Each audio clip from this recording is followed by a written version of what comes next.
As we continue our study of the minor prophets this week, we're looking for familiar truths from forgotten texts. That's why we're skipping over the book of Jonah, because everybody knows that one. And we turn our attention today to the book of Micah. God raises up a man to deliver a message to the northern tribes of Israel and the southern tribes of Judah. And this message is very specific. Micah goes through these chapters and calls out lots of different kinds of sin, very specific sins. But one that I'd like us to direct our attention to today is this great injustice.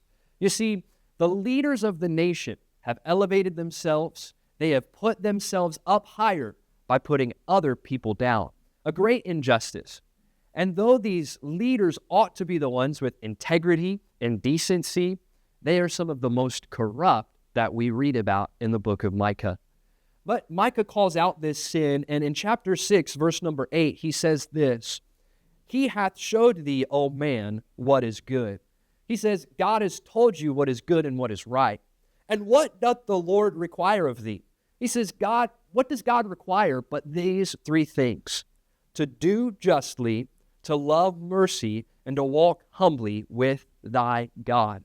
These three simple things, we all know, please the Lord. But this familiar truth is this. Would we go about today just doing justly? Just do the right thing, and we can please God. Would we go today and love mercy? Would we show kindness and extend mercy to those who need it? The greatest way we can do that is by sharing the gospel.